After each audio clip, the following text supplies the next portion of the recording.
Peace and power. All right, let's get this second dig when we're just talking about the Huasi, the Mark, the Mark. Let's go. We're just talking Argentina.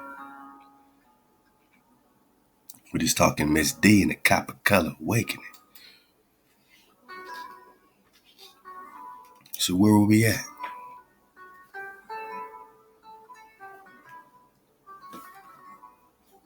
So we got this cat named Russo. All right, he called this prehistoric culture. Remember, we're just talking about this Sphinx situation. Oh yeah. We started digging on Saxe. Who am I? I don't know exactly where we got cut off. I mean, I kind of do, but I'm kind of go back, through it all real smooth, man, for just a nice roundup. I just wanted to get a nice feel and dig into this great recon by the Ahchwa, Miss D, and the Copper Color Awakening, as well as Tide Battle, and as well as get some great dismount, man, from my bros, man. Irvin Reed, the Templar, Natural by Law, Jay Stu, and I don't know what Nick be on, man. Tribe Nation is on the rise. Let's go. We Quan.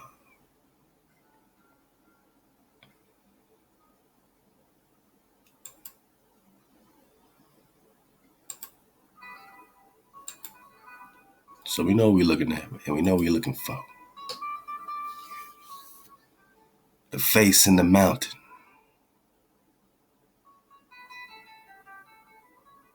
Who did it? The ancient ones. Who is it? Well, that's where the investigation continues, but at least you're asking the right questions. Is it just art? Or is it some real spill?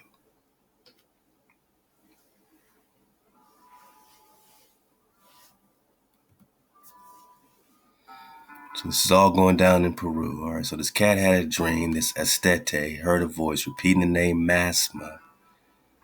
Estete studied extensively myths, legends, esoteric symbols, and believed that sacred and mysterious treasures were buried in some cavern or tunnel system. Okay, in the Huanca region of Peru. So this Huasi is in the Huanca, another HUA, right? Let's go. Hawa, Peru, Jerusalem. Estete believed in or lived in Buenos Aires, Argentina. That's why I got my Spanish guitar playing. From 1911 to 1923 and 1913, a Buenos Aires periodical recounted another dream by a second person that matched in many features Estete's dream of 1905. Furthermore, in 1915, Estete discovered that the name Masma has biblical connections. So we dug on this connection. We actually dug on Genesis 25. Let's go. We talked about Ishmael and Hagar. Let's go. Except they call her Agar. So is it somebody different? All right. Let's go. Genesis 25, because they're both, Egyptian servants of Sarah. So unless she has a Hagar and an Agar, but it appears to be the same Agar. 25:12 names Masma as the fifth of 12 sons of Ishmael, son of Abraham, by the Egyptian Agar. Now, is this the same Agar that is Hagar, his mama, is the question. Each of these 12 brothers was a ruler of his own tribe. Could the tribe of Masma have reached the Pacific coast of South America? Could the mysterious gold cities of gold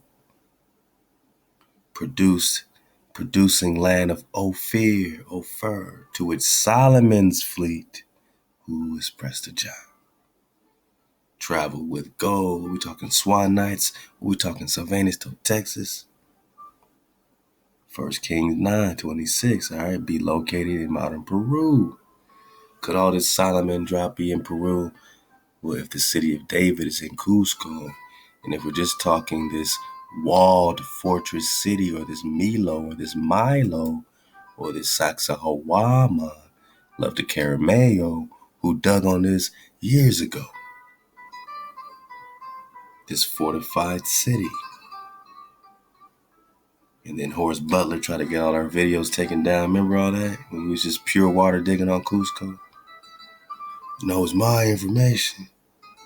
We just surfing the wave, man. But you see how perfectly fit each of these are, man. So this is high technology, man. When you talk Sacsayhuama. Hawama. Okay.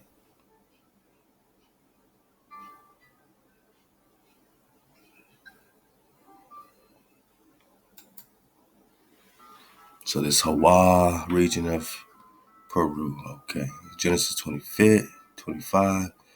So they're trying to connect it with the same masma, but again, I'm not going to go crazy with that just because it seems like his slam dunk, he's in his own head. Remember, he heard a voice. So that's not what the people called themselves. There's nothing historic saying that. He's just had this voice in his head of masma. And then this is what he started calling, these people. Okay. And now he found it in the Bible, and it must be connected with Ishmael because he heard a voice. So I'm not buying I'm not subscribing too much into it, but it's still interesting. All right? The mystery of Markawasi or Markawasi. See how they switch up the spelling, and then, without knowing that HUA is in it, the Hawa's in there, you start pronouncing this Markawasi, not Markawasi. And that's what this, language does. Says, I can honestly say that I had never heard this word, nor have I ever studied this webpage prior to this dream. There were a few instances of the word masma in relation to small corporations, but I don't feel that it is the connection that was in the dream was trying to make. Okay. The word masma was coined by Daniel Russo, the Peruvian and researcher. So we're about to see this documentary. It's really just this 10-minute joint. You know what I mean? But it's being hosted basically by Russo. I mean, so you're in the mind of a hijack. So I wouldn't just connect Masma with Ishmael just because Russo is coining this thing, or this other cat is having voices in his head. Estete is having voices in his head, repeating the name Masma, just a voice in his head.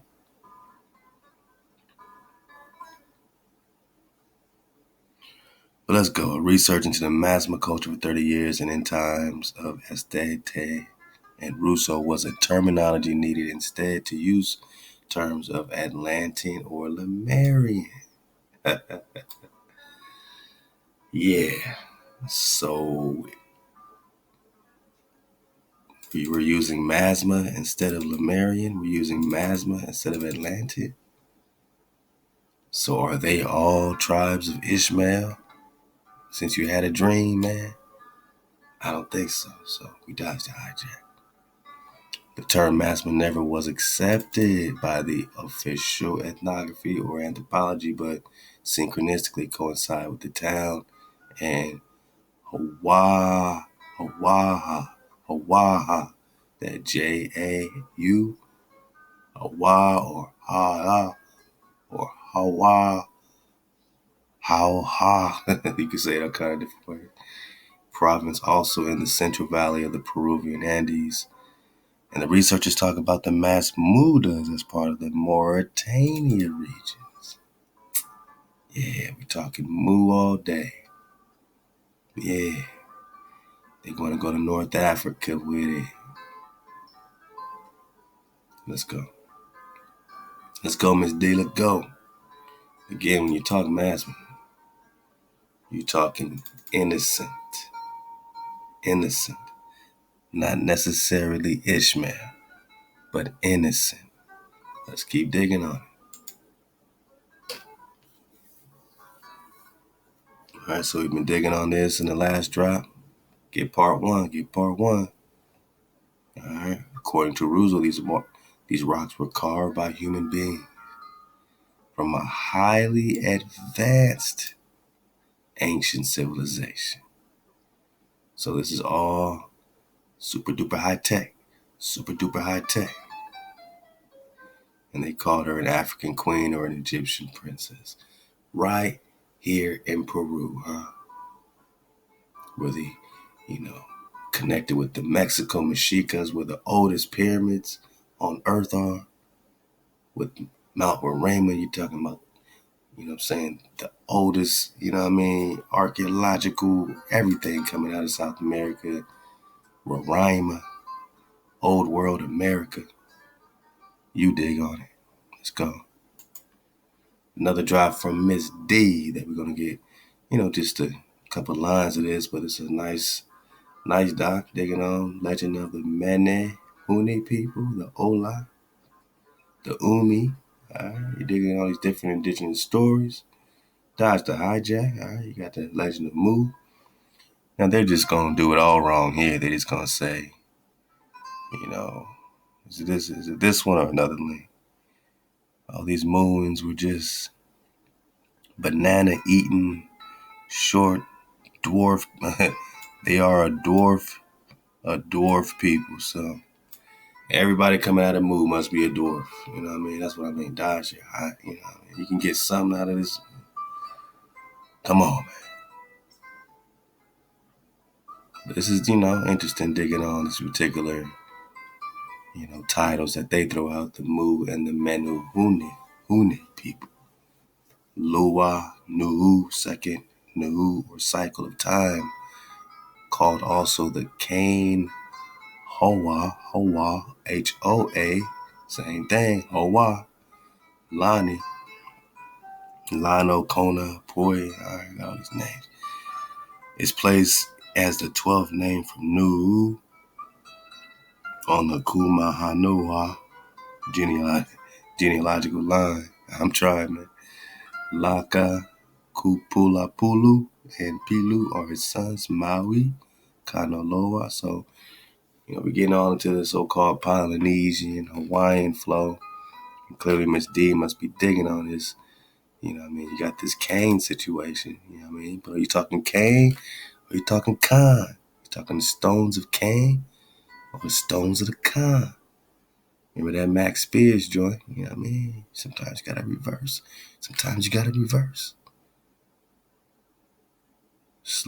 By a slave on the Kumahoa Honahua genealogy.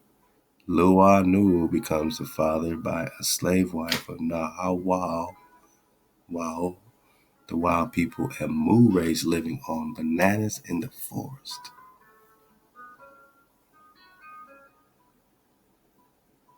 Well, now we got a people of large size. Now you got a large Mu race. All right, so are they dwarves or are they large size? Guess it depends, huh? All right, I'm just going to leave this link for you. We got the Hiwa, black. Okay. You can surf the wave in this. For real. You got the drop. Man. We just talking Marca Huasi. There's different little rundowns of this. This is the helmet joint. That's the helmet joint right there. What's that?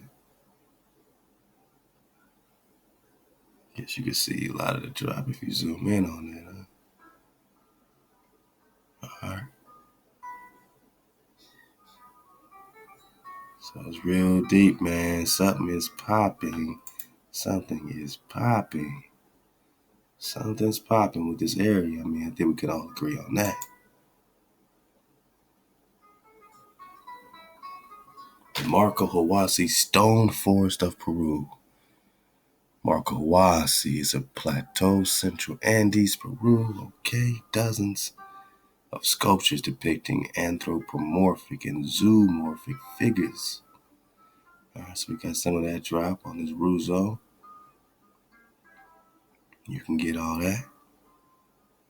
See a little about what's behind this particular cat.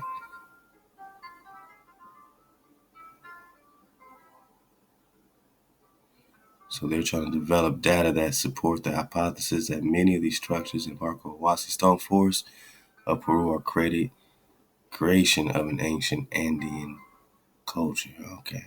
I mean, yeah, it makes sense. These lines of sight are important in the ongoing research. They might be aligned to important points of the horizon. That's what this document we're about to get is also going to break down, and this is where we got it from. So let's get a piece of this, and then we're going to belly flop into, a few great texts speaking on Lemuria, the mountaintops of Lemuria. Let's get it on ready. We'll get a couple of lines out of this, man, and surf the wave all now, man. We're just enjoying the investigation, no matter where it leads. And who knew that just digging on, these particular structures, like this one here in Peru, clearly a huge face. They're connecting it with this Sphinx, the same Sphinx that's in Malibu, or which Egypt, right? Which Egypt? Notice how they put it next to this one. They're already letting you know.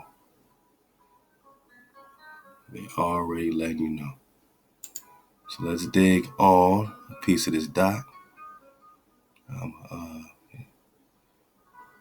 We're gonna pause to 432 hertz power.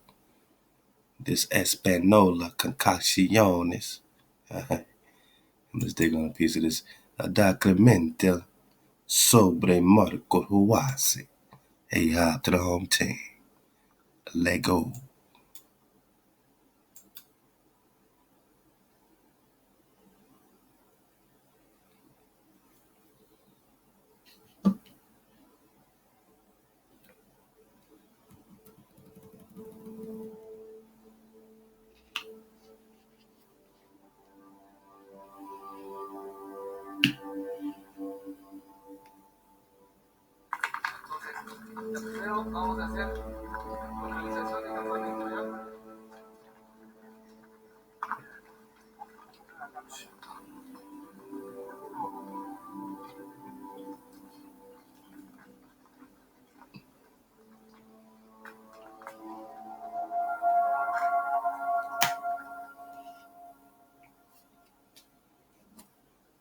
I've been coming to this place called Markawasi for the last 35 years. My family's been very interested in it for many years.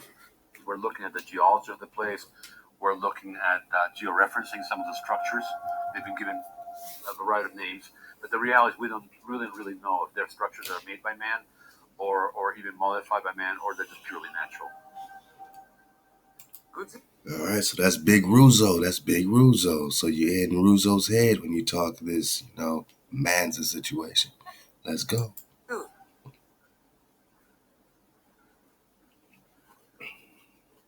We are now 4,000 meter high over the ocean in the plateau of Markawasi.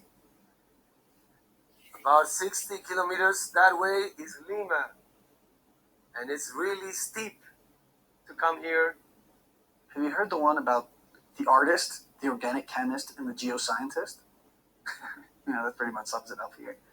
It's very interesting because being part of this research. So how many Ruzos? You got like 3 generations of Ruzos, right? All digging on your drop. Even the local Indians know, man, that they can't get near these, remnants. These remains. They gotta leave them alone. It belongs to the ancient one. Research team. All of the Ruzos, we're all coming back to continue my great-grandfather's work. He wanted to do the georeferencing, but he didn't have the tools available to him at the time. So we're really, picking up where he left off and completing it to a degree that he couldn't have imagined with Google Earth and everything. The first news that this place existed outside the regional population was a photograph taken by a Japanese traveler. He was friends with a friend of my father's, and my father always had been interested in Asian cultures. His friend gave him a photograph of the main structure here, which is called the Pekagasha, which is very much apparently a human face that can be seen from different angles with different profiles.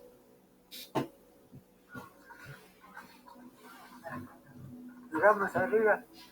Oye, me dice, a esa piedra me llegar. Era el monumento de la humanidad. Es bien claro, pues. Llegó a la piedra, la abrazaba, le besaba. Uy, casi hace loco, ¿verdad? Qué bien, Manuel. Esta es una maravilla, una maravilla.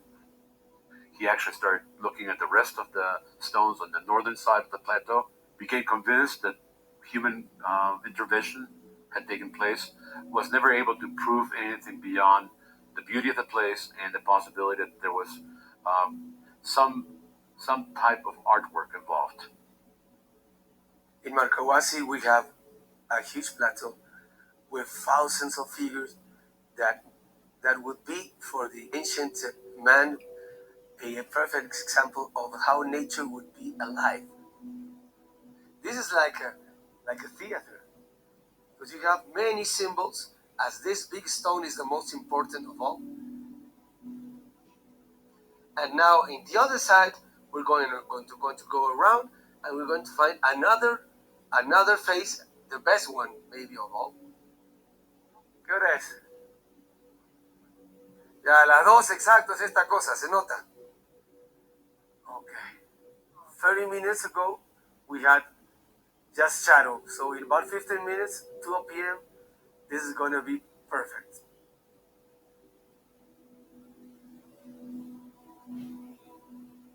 The lips are really well done. Maybe there's a broken nose, but we still see the figure.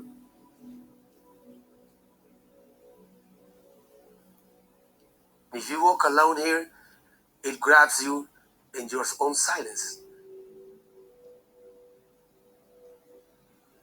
You just need to be here and to feel in the second or the third day, your mind changes.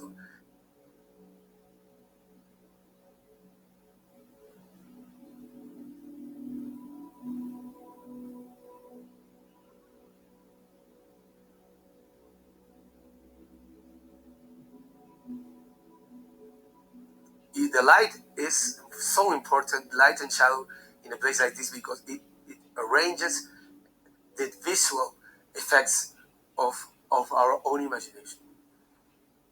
One of the amazing things about doing work out here are all of the different erosive forces that you can see just right here. You see glacial valleys where glaciers long ago carved their way. You also see all these tectonic forces that have created cracks and faults all over. Natural features we could very well be.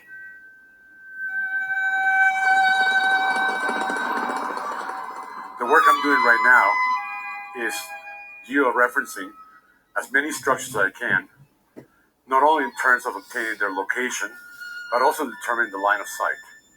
One of the things that I'm finding just in the last 3 days, which is surprising even to me, is how many of these structures are aligned directly north or directly south. I'm talking about with no error.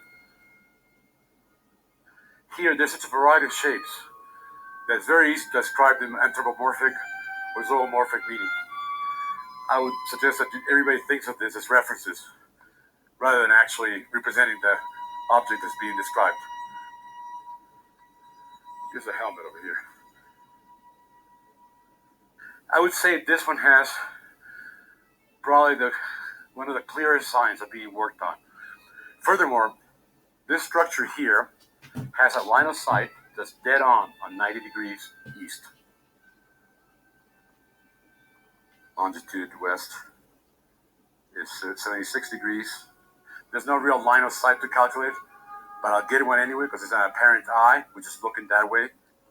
And it's straight northwest, and then I'll take a picture of it. That'll just give it context. My father worked on this plateau for maybe 10 to 15 years, trying to get the same kind of work done using the instrumentation of the time. So in 4 days, thanks to the GPS technology, we'll have done what could not be done in 10 to 15 years previously.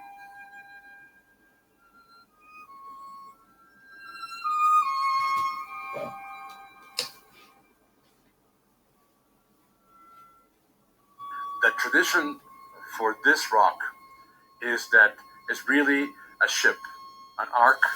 Behind the structure, on my right-hand side, there's a structure that represents. The tradition for this rock is that it's really a ship, an ark. Behind the a ship, an ark in Jerusalem. Structure on my right-hand side, there's a structure that represents a man, probably kneeling with a long coat. On my left side, there's another structure that represents a woman with somewhat of a round white face. Round white face. Stop it, man. You're talking about a headdress. You mean it's all kind of things that you're seeing, but what you're getting is this king, this queen, this prester, this Khalifa, this Sheba, this Solomon, this framer, this shaper, this balance. This is Yapa. And that ark is something to look into. I have been told directly by one family that there's also a tradition that this was a place that people took refuge in ancient times. I've tried to go deeper into that and try to understand refuge from what, and it's never been clear to me that it was something that was local, something that was temporary, or something that was... Don't forget about the biblical cities of refuge, right? All right, so you get you got the link, you check it out, so you can get the visuals. Cities of refuge, you got some ark drop, more and more biblical drop is being connected with this move, with this Lemuria, with this Abraham, with this flow right here. And, let's connect it even more. Ahchwa, Miss D, and the Copper Color Awakening. This leads us perfectly into this Lemuria drop. I love the tie battle. This is the Mountaintops of Lemuria, published 1901. Tie battle is digging, man. Let's jump right into it. Then. Can we get it bigger? All right, we're just gonna belly flop a little bit. You know how we do. Oh man, can I get my you know what I mean? You know what I'm saying? Yeah, man, let's get back into the 4-3-2 power. Pow wow.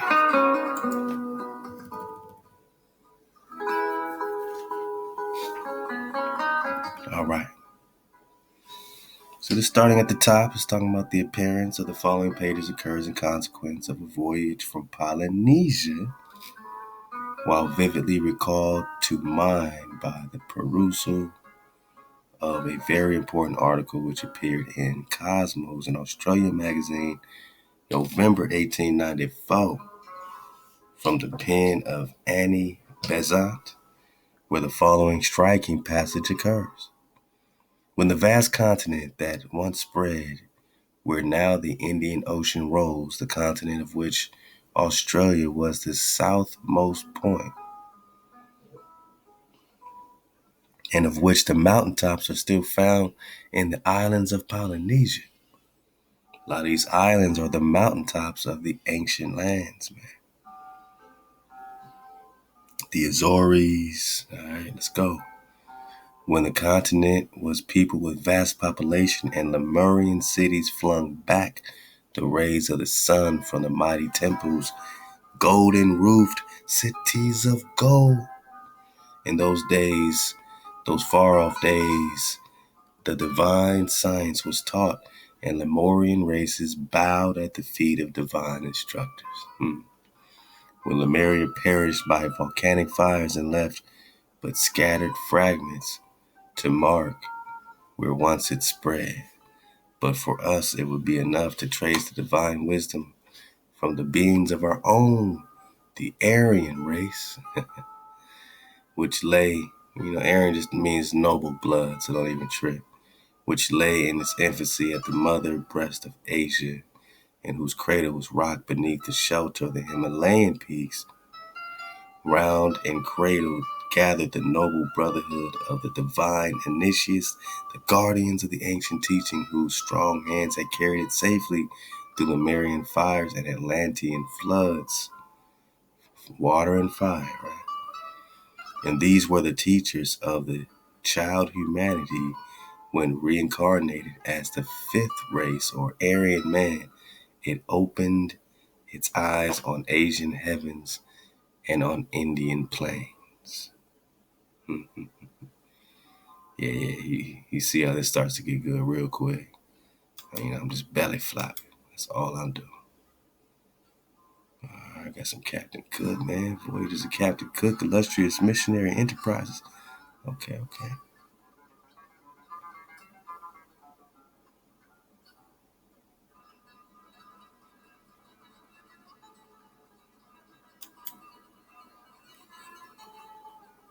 Oh, yeah.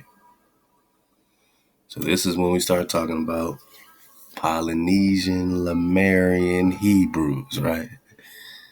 These are just titles, so is it all one thing? Let's go. Same seed, same people, same thing. Let's go. The original Polynesians or Hawaiians, Kamehameha, Kamaya. We done dug on it. We know we're talking about the copper color cons.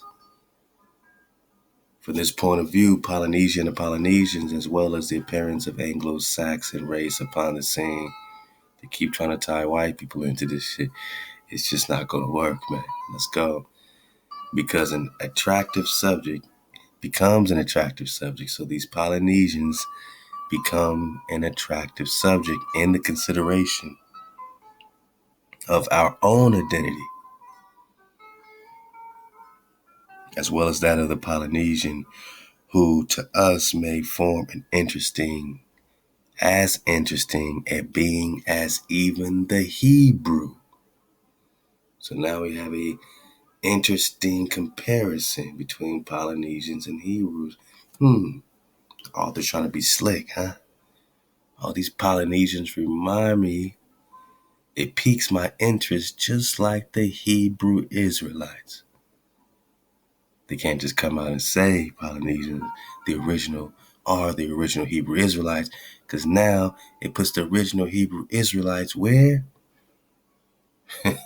In America, the old world, where it should be. So we'll just skim over it. You know what? To us, this forms as interesting. These Polynesians are as interesting as even the Hebrews,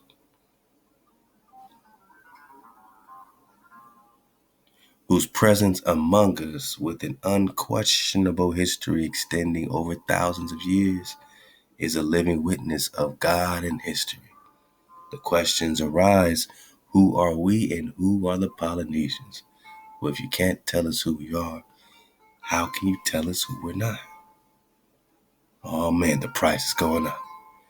Even though our identity through the past cannot be so legibly traced by the hands of the historian as the Hebrew, yet there is one other record quite as undeniable in the law of destiny that whatsoever may be, we are repeating that which has been sown in the past. We are reaping that which has been sown in the past, and these records, though not written upon library pages, may be read and traced with unfaltering accuracy in the observance of everyday facts and the traits which lead up to them.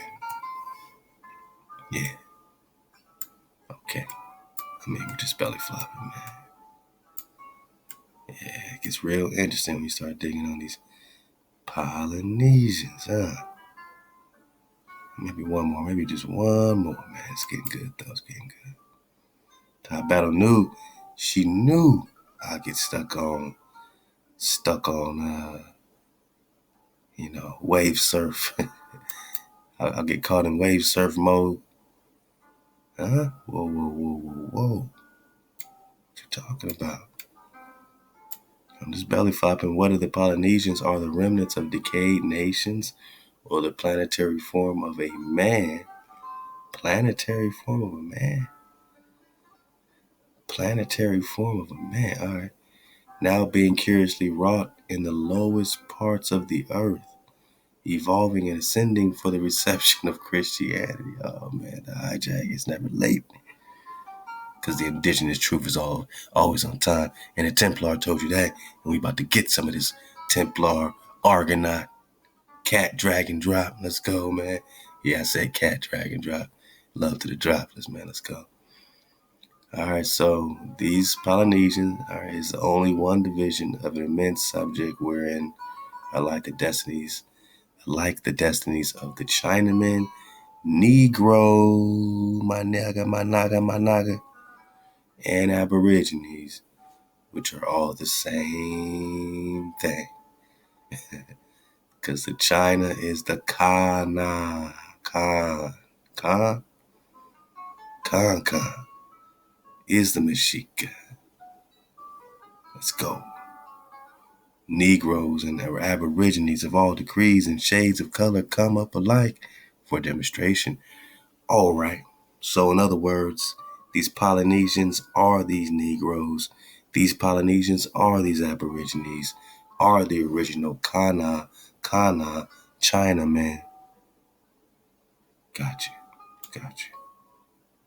Hey, this is good type battle. You know, I'm surfing all the way up with you. So much drop already in this thing, man. I said one more, but this is good though. This is good. I can't help it, man. This is good. Oh man, okay. All right.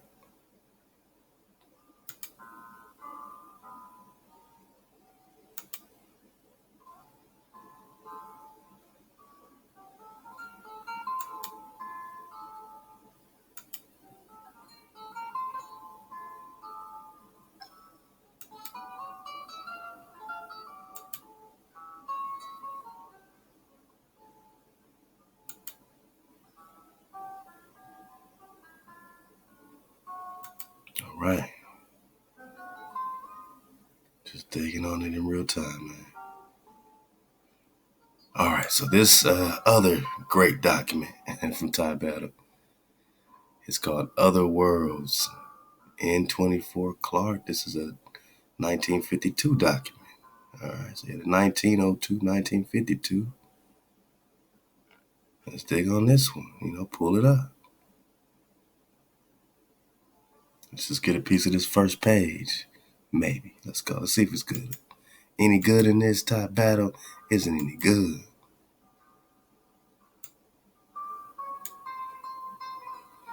The land of the lemurs. Hey, love to natural, man. He dropped some pertinent info on the lemur, all right, and the connection between a lot of what's going on.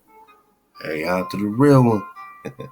We're talking about lost continents, the land of the lemurs, our fabled shores none ever reach. No mariner has found our beach. Scarcely our mirage now is seen in neighboring waves of floating green. Yet still the oldest charts contain some dotted outline of our main.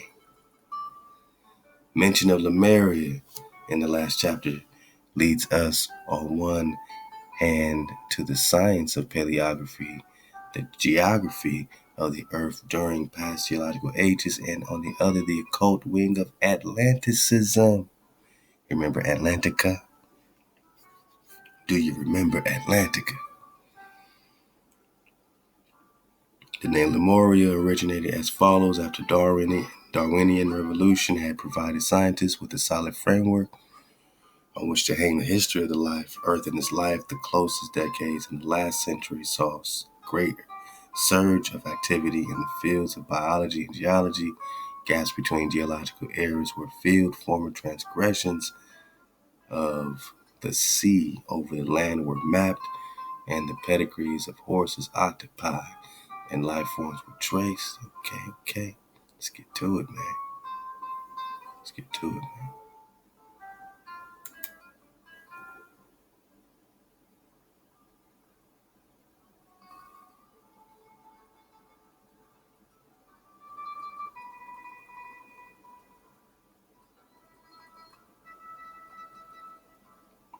I'm just digging on. Here comes some magic.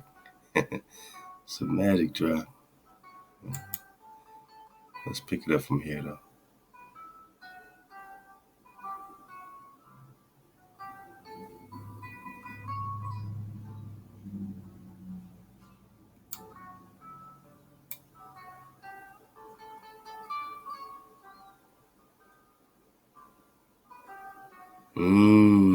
This Book of Dzyan. Remember this book?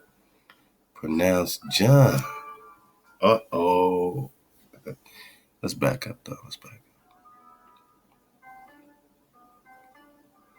All right. M.E. Blavatsky had picked up the Lemuria theory in the course of her reading and incorporated it along with Atlantis into her own gaudy cosmos. She dropped a few hints on these subjects in her Mahatma letters subsequently. We gotta dig on all this, man. Her doctrines took final, if wildly confused, form in her Chef d'Oeuvre, something like that. The Secret Doctrine, which she wrote in Europe after a couple of accomplices who assisted in the production of her thermoturgic feats betrayed her, forcing her to leave India.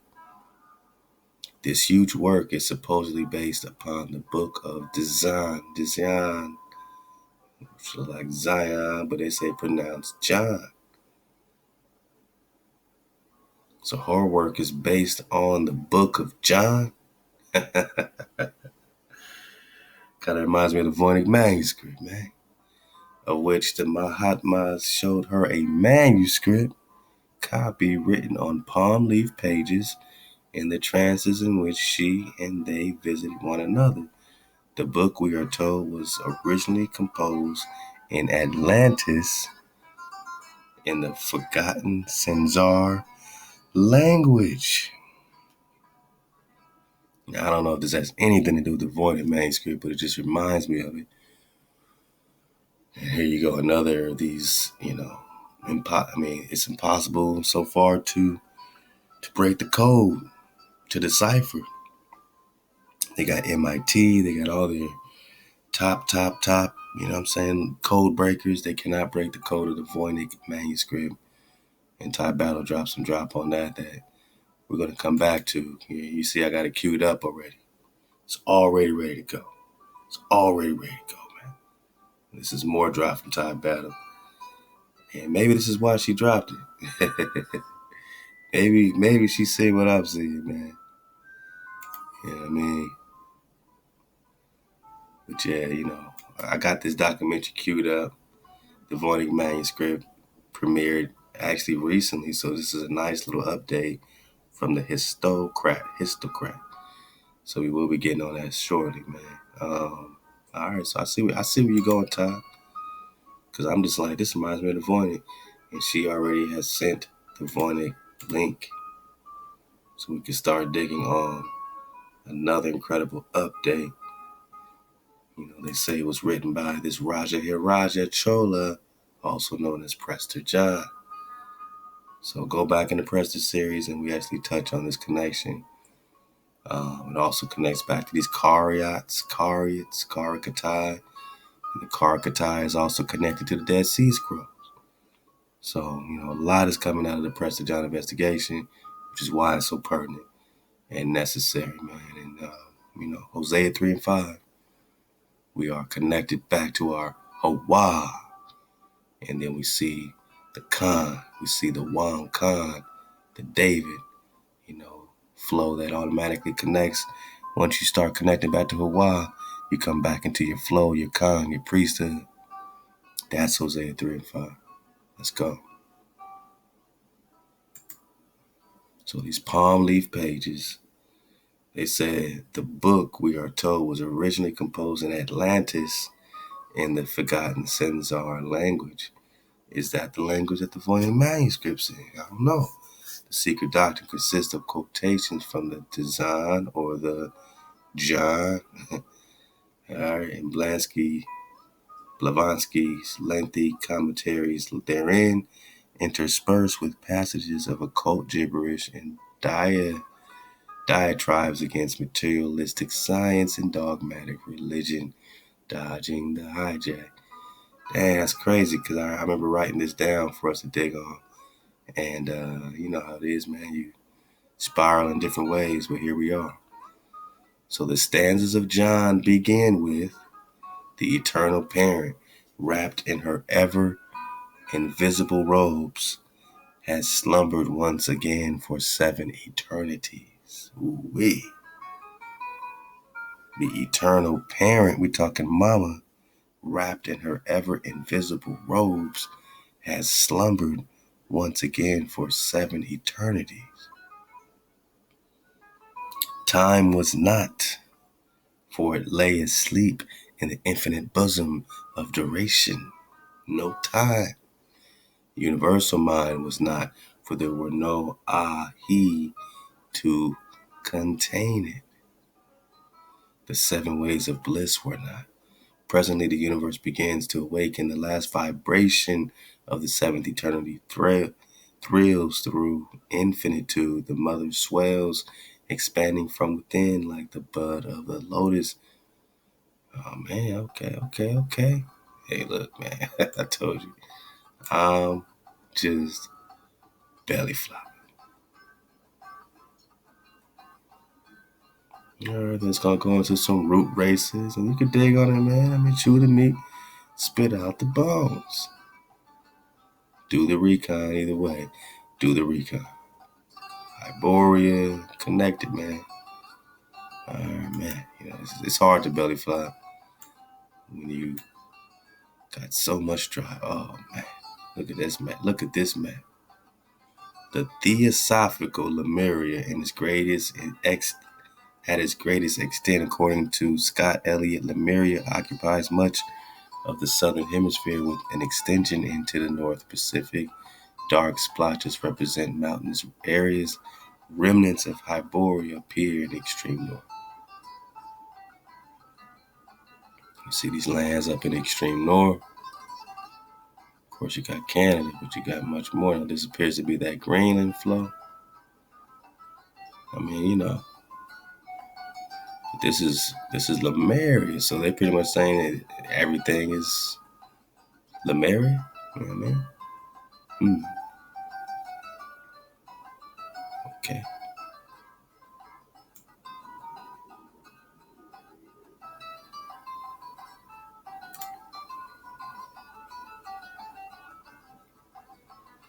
Whoa. Speaking of here, the first subrace of this root race, the Ramohals, moved from the remnants of Lemuria to Atlantis, though some of them stay behind and interbred with the surviving Lemurians. The resulting half-breeds looking like American Indians with blue skins. We talking Avatar, man. The first Ramohals are black-skinned men, 10 to 12 feet tall, settled on the south coast of Atlantis. So we got some super Shaquille O'Neals, you know what I'm saying, rolling around here. I'm just, you know, let's belly flop one more time with this document, man. This is pretty dope as well. Top Battle got the drop. We got some Toltec, man. Some Venus to Texas. I'm just belly flopping. It says the Atlantean was more natural and instinctive in his powers and conduct than we are. He had absolute control over his physical forces, and his towns grew according to natural laws like an organism. Can you imagine the towns growing like an organism naturally? The Toltecs achieved the power of conferring upon their descendants their individual collections of life pictures, thus furnishing the latter with ready-made equipment to guide their action throughout life. So the Toltecs, which we know is also Israel, shout out to AD, has a great book called The Toltec Way, connecting the culture with the Israelites and these Toltecs. We know Sylvanus told Texas, Solomon the Builder. Let's go. In the Forbidden Histories of America by Daniel Lowe, it breaks down these Toltecs into lineages of Israel's, like Israel the third, Israel the fourth, Israel the fifth, and then there's the Kalalus artifacts and swords also have these same inscriptions on Israel the fourth, Israel the fifth, all connected with these Toltecs. So we know we're talking about Shemitic or Hebrews. Now again, the Toltecs achieved the power of conferring upon their descendants so they can pass on their what? Life pictures. Wow. Giving them a ready-made equipment to guide their actions throughout life. When the Shemites appeared, men were losing control over the life force and selfish individualism had become rampant. The Shemites, or these Hebrews, or these Toltecs, accordingly developed the power of reasoning as a counter to these changes, and along with reason, a conscious. So according to this document, through Shem, these Shemites, these Hebrews brought the power of reasoning, countering the changes, the hijack, and along with reason, the conscious. So the priest is the Khan, and the Khan science, conscious Khan science, priest science, having to do with reasoning, what? Discernment, good and evil, right? You're judges of the earth. Reasoning, wisdom, discernment, Shem. We're only talking these Hebrew told Texas, man. Now it says their descendants.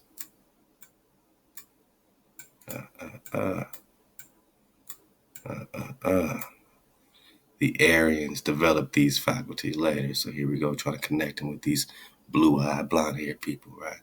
But we know the original Aryans only refer to noble blood. Noble blood time, man. That's man.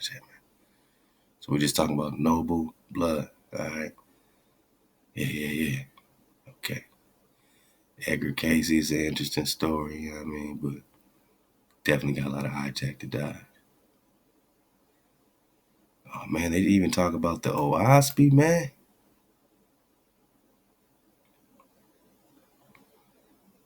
All right, another contemporary, John Ballo Newbro. After a successful career as a gold miner, physician, dentist, spiritualist, medium, wrote an ersatz Bible called the Huasi. So it was written by this John. Right? This book is full of such extraordinary misinformation as that Thoth founded the Mohammedan. So they're saying, oh, that's misinformation. But then, are you going to prove it? Let's see. Let's see if they just talking.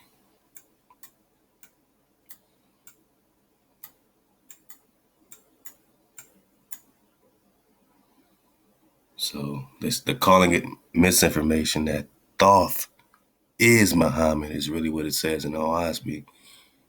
And unfulfilled prophecies to the effect that all men would soon leave their present religions to join New Barrow's pacifistic vegetarian Jehovah's New Brow claimed that the book was an angelic origin. So no, they didn't prove anything about being misinformation. That's what they do. They just throw it out there and move on and start talking about Pan. But they didn't prove anything, you know what I'm saying, regarding what they just call misinformation of this Thoth. Yeah, man. Come on, man. Come on. Oh, this book is full of misinformation, just like Thoth founding the Mohammedans. And then it goes on and starts talking about Pan. So, you know, that's the hijack, is all we saying. And I'm just going to leave this one for you. Another great document from Ahchwa. Our sisters got the drop. You see the title here. It is Cavalcade, published in 1953. You know what I mean? The sister is digging. You got to give it up because the sister is digging. You better give it up.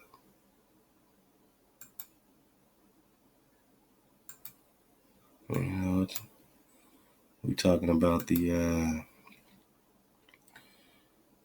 these people living to be old, but let's just belly flop, man. See what we got.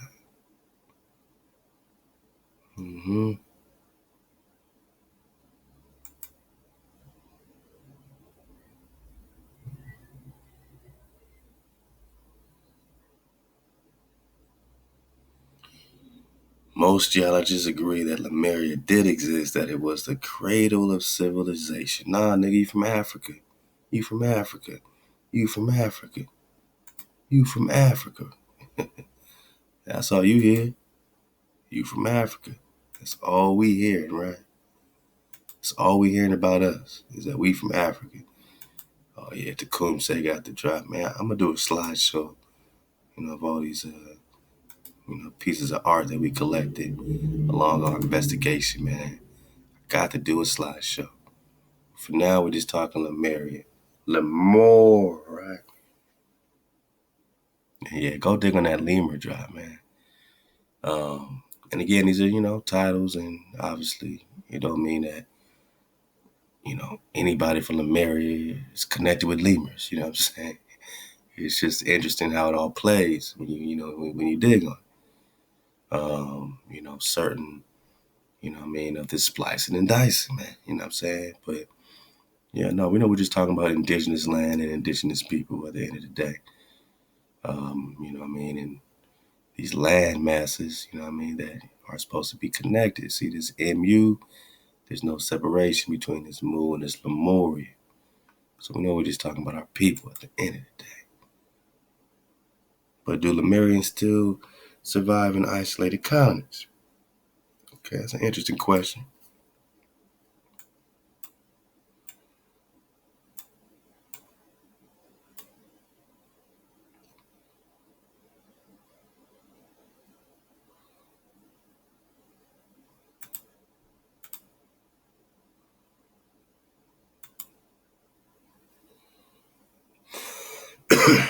Clearly, I'm just wave surfing, man. But I'm gonna leave this link for you, man. I know you know me, Ty. You know me.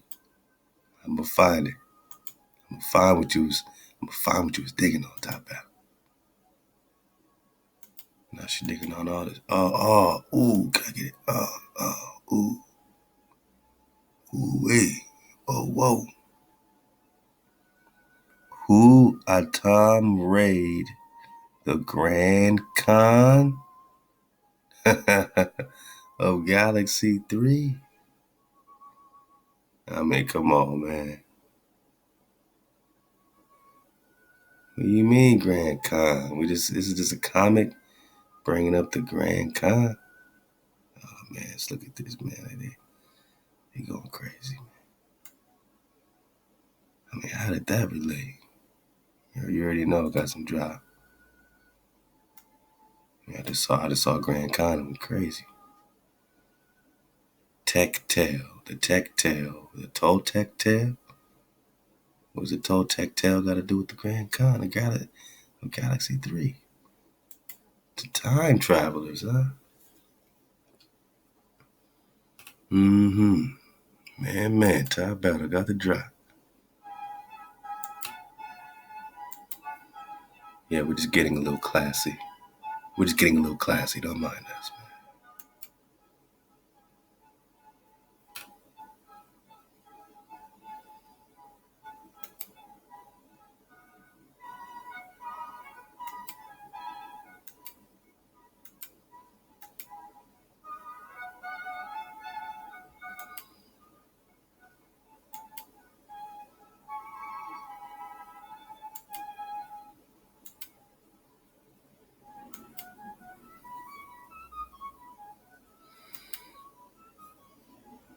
Yeah, we digging through the crates with this one. You could tell.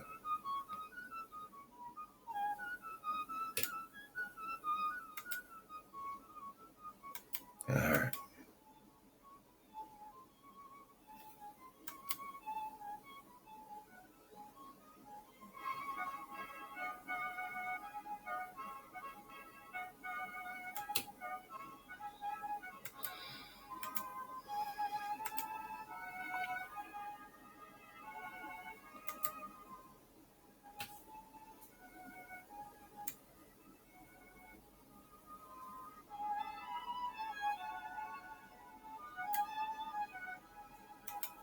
Yeah, no, I'm just belly flopping, but let me know if y'all see something pretty dope, man.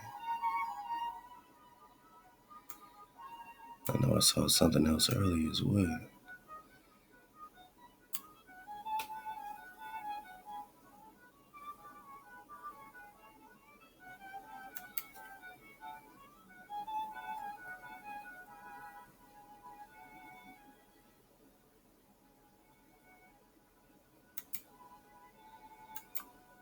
Yeah, I know I'm going quickly. I know this is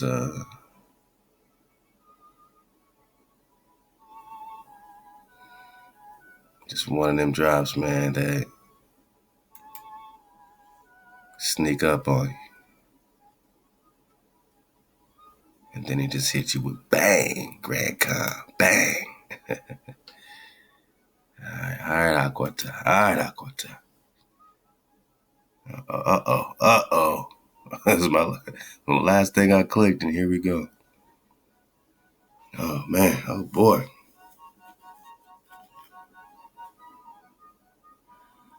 There's a great deal of evidence that the Lemurians were the original human race.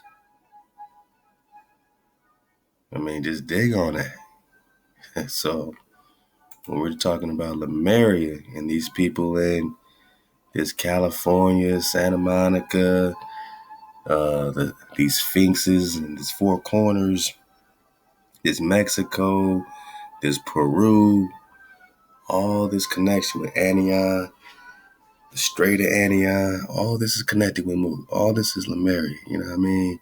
And when you dig on Lemuria, according to this doc, there's a great deal of evidence that Lemuria, these Lemurians were the original human race.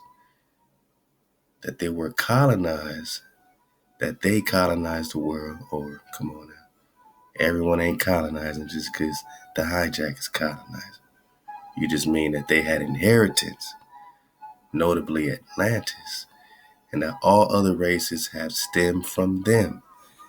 Nah, nigga, you come from Africa. You come from Africa. Black man, you come from Africa.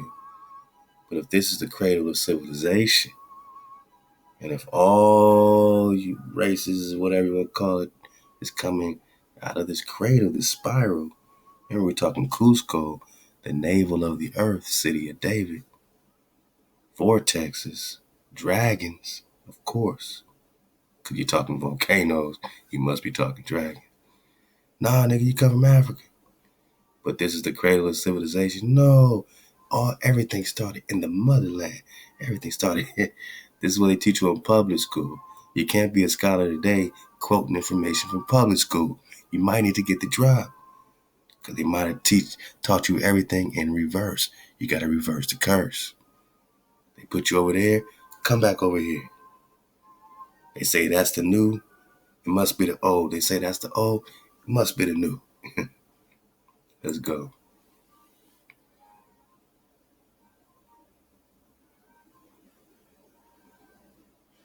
Yeah.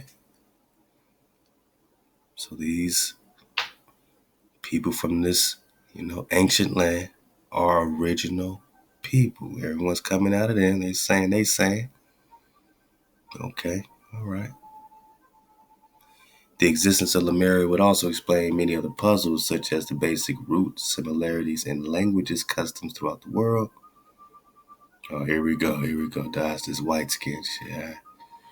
Some of these similarities include the widespread legends of the superior race. Dodge the hijack. We know who the superior. We know what India's superior is, right? Such as the Central American Kukulkan and Hukumats, which also may have their counterpart in Buddhistic, and Chinese tradition. So we've been digging on this Buddha-Solomon connection. We've been digging on the Sylvanus to Texas, back to the Kukulkan Quetzalcoatl connection. This is all this investigation of Drop Nation, which is you. They include identities in ancient calendars, hieroglyphics, the art of tattooing, mummification. Man, all connected to what? Lemuria? The pyramid, practice of flattening the heads of infants by binding, many other factors. I got some Cyclops drop, third eye drop. We're just talking the third eye. Okay. Wow. He said something about exposed chest into icy droplets. Oh, we're going to get into some drop. Love to Templar Irvin Reed about, this cat drop just for the droplets. Yeah, he he said he made a promise to my daughter really loves cats and different things, so he said he's gonna dig on some cat dragon drop for the droplets for my daughter and my bonds, man, my sons, man. So love to Templar for giving him that cat dragon drop. We're gonna get a piece. Hey, as we dig on Jason and the Argonauts, lead you to the water, man. Really, right about now, I think we're ready. I think we're ready, man.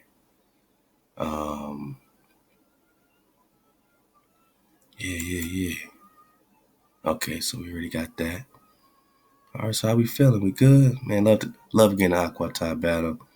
Love again to Miss D and the Copper Color Awakening, connecting. Just connecting the dots, bringing us back home, so we know. When they talking about the Marca, Huasi, it's right there for your eyes to see, man. And Templar, you already know, is always going to be seeing clearly. Oh yeah, we gotta get that Voynich manuscript.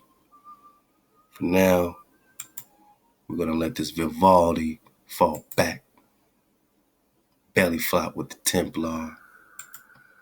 Let's make sure we got enough juice, to get 5-10 minutes, man. I want to get at least a little bit of each of these great bros here for a wonderful dismount in part number 2 of Peru's Marca, Huasi. We're just talking about the Sphinx of Mu. We're talking about the Mu connection, the Hebrew connection, the original spiral connection. Let's go with this connection, man. I said, hey, surf the wave. Templar said, hey, man, what you want me to dig on? First thing that came to my mind said, you know what? I would love to know more about Jason and the Argonaut. It's one of those things, those nagging things I just haven't got around to really yet. So I was real lazy and I said, man, maybe Tim could dig on this. And he did a great, most excellent job, man.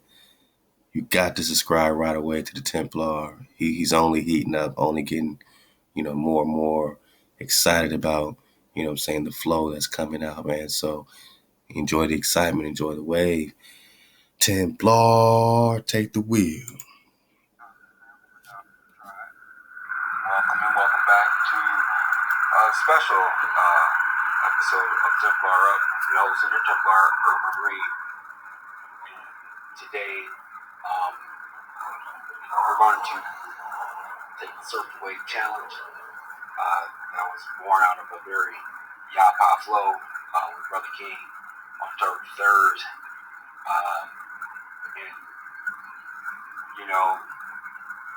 This Surf the Wave Challenge, as it were, is a beautiful thing. It's it really allows for me to, an opportunity to be the, one-stop spot for the drop, so, and live and even we call that a belly flop. So I'm going to try to really crystallize that in this presentation, as it were. In that conversation with Brother King, I asked him what drop could I make for him, and he had mentioned Jason and the Argonauts. Lego. Again, Surf the Wave Challenge.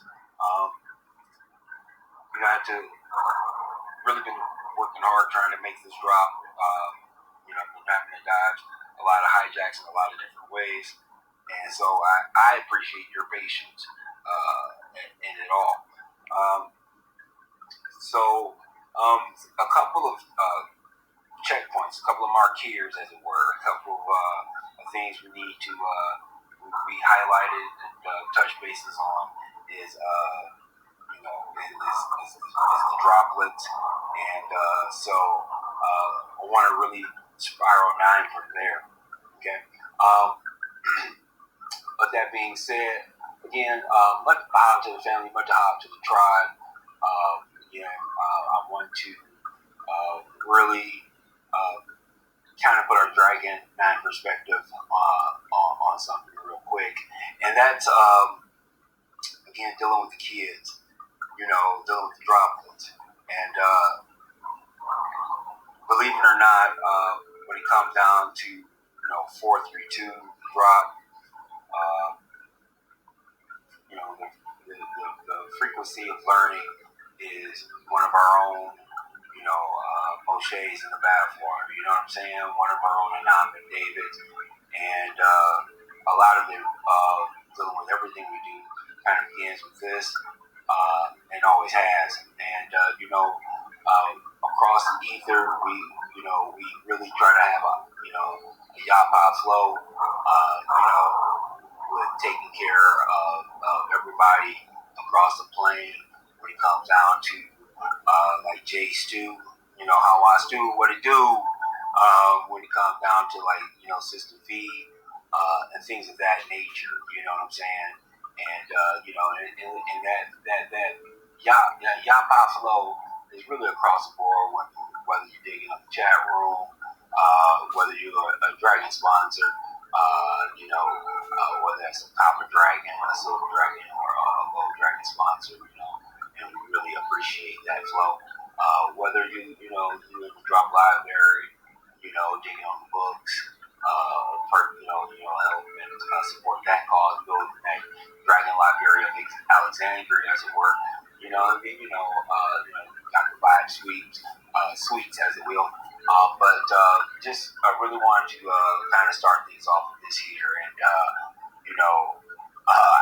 I've always contested with a very, very Dragon 9 perspective that this Shabbatah, this flow, we're a school, and we do scholarly work, and so again, let's remember our droplets on some real smooth stuff. And the reason, and another thing, real quick, if you guys don't mind, it really goes back to surfing the wave, the Surf the Wave challenge. When we started going live in the ether, not 5 nights a week, tell a friend, that we were really flowing, and our level of learning really skyrocketed, especially in the search of Professor John, and just in how many different ways that resonates with our search for Indigenous truth. And so, yeah, man, dig on it. Please don't forget the droplets are own personal babies in the bathwater. So, hey man, Irvin Reed got the drop. And yeah, you can go on the site, just click frequency of learning, learn more about, the Shabbat program. This is something that we're getting the whole tribe behind. This is something that we're spreading in every city, in every country. And we have it for homeschool, only $10 a month. And it has brain activation games and some great playlists, different type of genres that, your children can listen to different playlists and play great games as well. We can personalize it for you, put your own music up, your own pictures up, just put your own calm zone. That's what my children call it, the calm zone. That's what we call it, the calm zone. So learn more about getting your own calm zone for your child, for your homeschool, or even if your child is in, regular school, they want to come home and just kind of fall back. We're getting it in daycare centers, man, all throughout LA, the schools all throughout LA.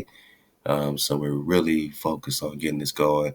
I'm rebuilding all the playlists right now, so just be patient with me for another week or so, and all the playlists will be A1 like the sauce. And we're just, being framed and shaped in real time. This is our bread and butter. This is our flow, something that we can get behind, You know what I'm saying, have our sights, you know what I'm saying, are not only just spreading the frequency through the knowledge, but really literally through the music, connecting with our droplets, you know what I'm saying, across the plane. So learn more about frequency of learning Ahchwa to the Templar. You know, I'm a belly flop right around here. He's about to get into, you know what I'm saying, some of this cat drop, and, you know, it's fair use all up in your caboose bone. And it really is a trippy thing. Now, this cat dragon drop, it's going to really crystallize in about and literally it's only about like a minute and 50 seconds, I think it is. It's going to really crystallize a lot in a very, very, very short amount of what? Oh, none of that. That's the hijack. Hijack never late. So now this cat dragon drop real quick. Again, it is an old school drop, and literally what we were talking about dragons, and the how can I say this drop actually was kind of brought to light. It was an example of how they tell more fiction than truth, and more truth than fiction in a lot of different ways, a lot of different aspects. Now, again, we're going to focus on just the end of it, but I'm going to let it play for the first time so you can kind of dig on it, and at your own time, in your own leisure. And again, we this phenomenon, as it were, is something that even Dr. Phil Valentine, was like really digging on hard when he was talking about that light code lockdown. It's like between like 98 to about 2008, he really went in hard on this phenomenon, this matrix, as it were. So, in any case, this is the Thundercats from 2011. Dig on that. And this is brought to you by Rowan Dragon and C. Okay, so this is again fair use all up in your caboose. All up in your caboose. And just dig on it real quick. Let go. Let me show you what it's capable of in the proper hands.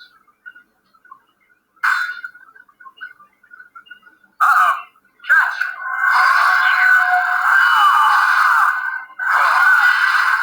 The book told that it was the Thundercats, our ancestors, who first defeated Menasseh. Okay, now right out the gate, it's giving you some drop to dig on. And again, we when you fast forward from 1998 till now, and all the things here it is, we're in 2019, and all of what we learned, real talk, go dig on Cities of Gold. And that they got so much drop in it, all in your face bone. And speaking of that, real quick, my man Tao is hot. Yeah, Tao's heated, man. So even Tao is in his furnace season. Yeah, man. Yeah, the Templar knows about the furnace season. I'm just leading you to the water. He's gonna break this whole, dragon frequency, Tao, Argonaut. It's only part one. Much more to come from the Templar, man. Subscribe. We just talking Drop Nation. Got that water. Drop Nation got that water. We got that water. Natural bylaw. You already know this, bro, man. This is Are We Free from the Dark? We picking it up right here. Ahab to the real one, man. Kalelu, stand up. Can you dig it, man? I mean, just look at the sunshine, hitting the brow, man. Look at the sun glistening off the brow, man.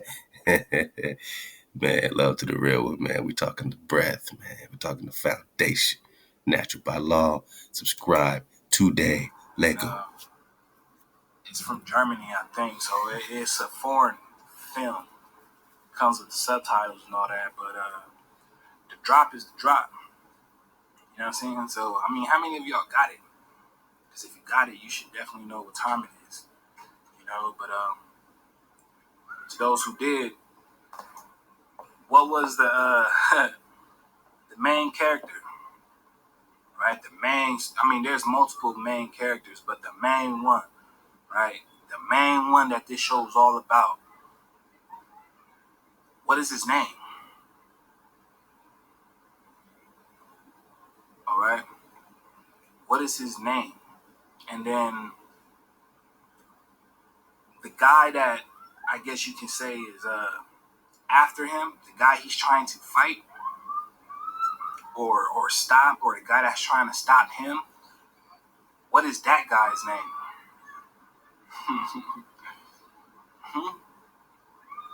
You see what I'm saying? And when they were digging on this drop, right, they are really stuck on this time travel, which brings me, to the full crust of this presentation.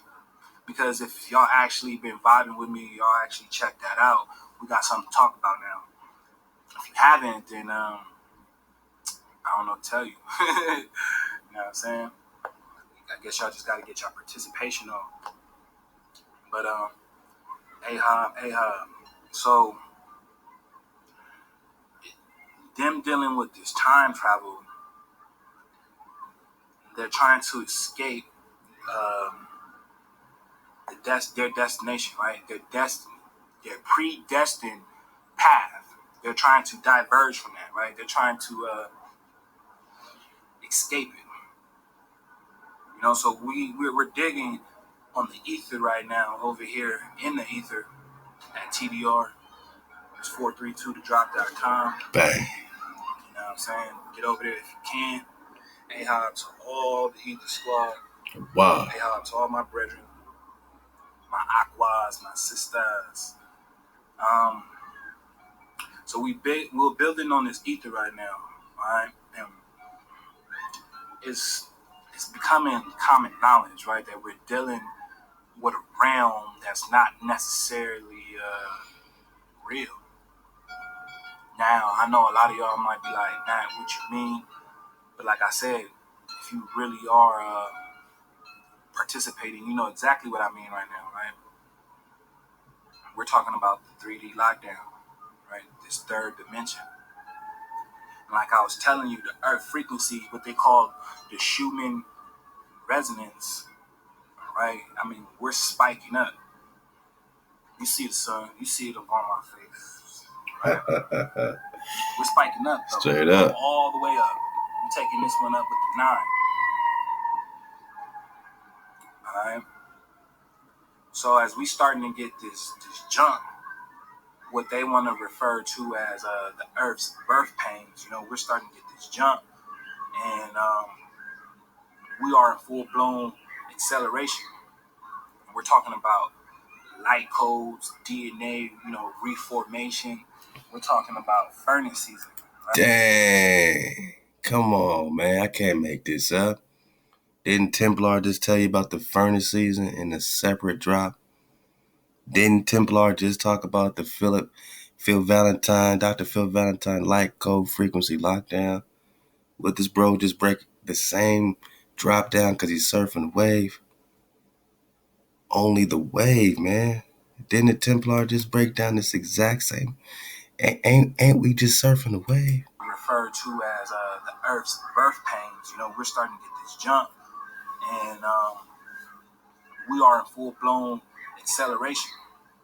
We're talking about light codes, DNA, reformation. Talking about cat drop, dragon drop. Man, we're talking about light code, DNA, reformation. What else? We're talking about furnace season. Furnace season, man. Huh? Come on, man. I can't make this shit up. All right.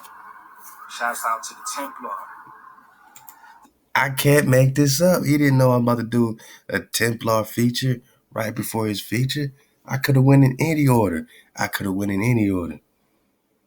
guarantee you I didn't plan this. This is all the creative. This is all the way, man. That's what feels so good about it. Love to the Templar. This is the time for refinement. Come on. To be refined.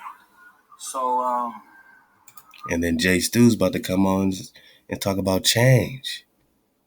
Because he's been refined. He want to share that with us, man. He want to share that with the tribe. He want to share that, you know what I mean, with the ether. You know, share the ether with the ether. they're trying to escape this reality, but they don't have what we would consider melanin or the carbon matter, right? They don't have this. Now, I know a lot of people like to sit up here and say, "Oh, it's not about that. It's not about your pigmentation." But I mean, I got something to ask you. Why would the Creator create a people with less pigmentation to to make them less capable to handle the sun? I mean, we can't sit up here and say this is just based off land and where a person so-called decide to settle, and then the genes adjusted to such.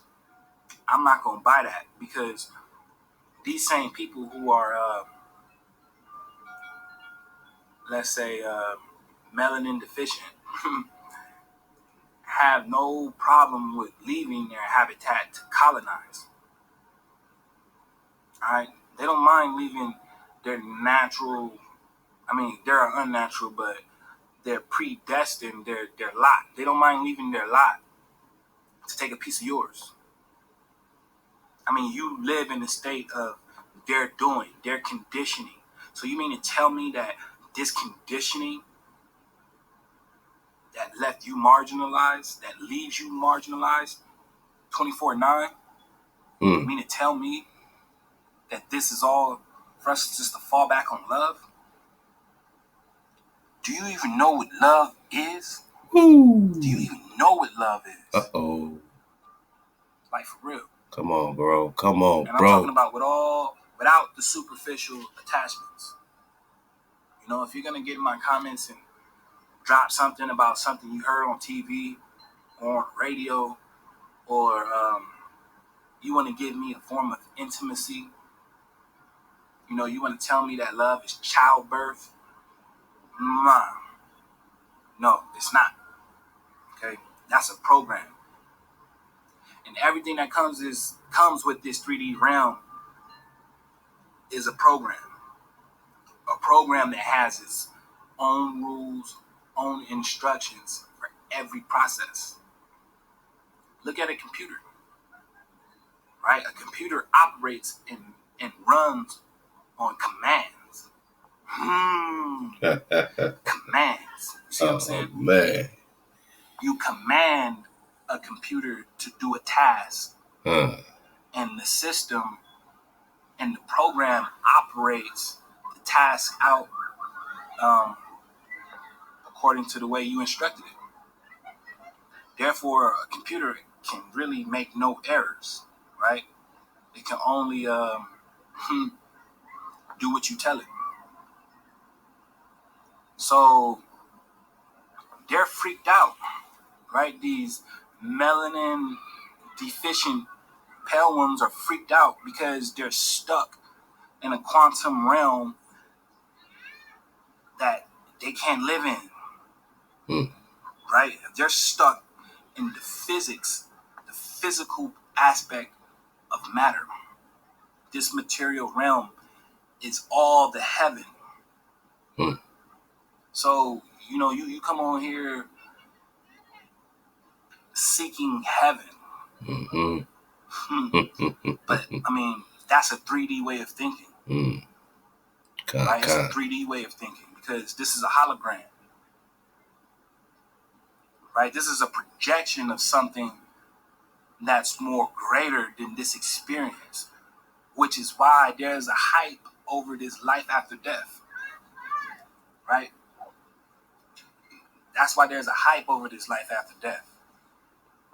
Now, it is known that the energy never dies. Energy is neither created nor destroyed. Bang. Okay? So one has to imagine, outside of this physical material realm, the spirit the soul, the God, right? It still exists. It still functions. It still has a motor functioning outside of this realm, which in actuality makes you more than just a three-dimensional being. You know, we're talking fourth, fifth, sixth, and even above. Body bag, Daniel. Body bag for the illusion. Man, I wish I could just, you know what I'm saying, get the whole rapola and give it a double, man. Love to. Natural. Buy. Law. Subscribe. Today, we talking Drop Nation. We talking Ether Squad. Go get that Templar every Tuesday, 7 o'clock Pacific, live in the Ether at 432thedrop.com. Download the app. Get that Natural by Law every Wednesday, man. Every Wednesday, 10 o'clock Pacific. And we just talking about that TDR flow. I just want to, you know, shout out this bro right here, man. Go make sure you got his Instagram on point. Just look up, I don't know what Nick be on. And you're going to see this bro. He's an extremely dedicated martial artist. You can see him always, man, just doing the original flow, man. And he's connecting it so much, man, inwardly with the creator, man. And I'm just proud of the bro for starting his YouTube channel, man. Really love this bro right here, my bro Nicholas, man. So go subscribe today.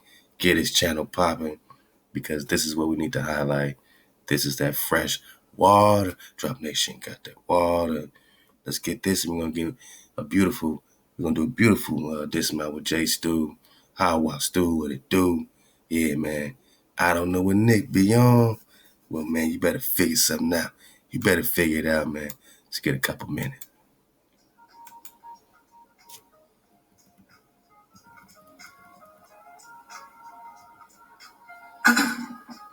Yeah. Peace. I pray you all are in good spirits as you are settling in to watch this. In this series, we're going to be diving into the book of Second Baruch. We're going to attempt to read it from front to back, cover to cover. Of course, not in this video, but in this series of videos.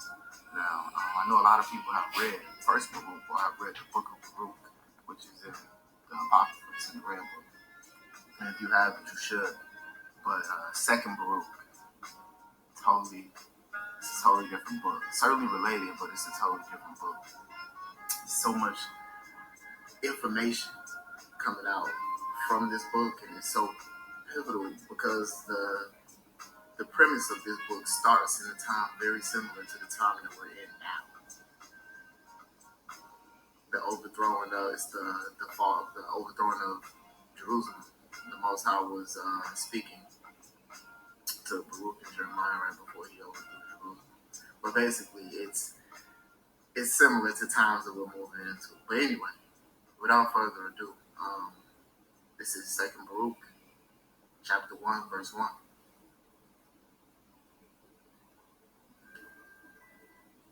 And it came to pass in the 25th year of Jeconiah, king of Judah, that the word of the Most High came to Baruch, the son of Neriah, and said to him, have you seen all that this people are doing to me? That the evils which these two tribes which remain have done are greater than those of the 10 tribes which were carried away captive? For the former tribes were forced by their kings to commit sin. But these two themselves have been forcing and compelling their kings to commit sin.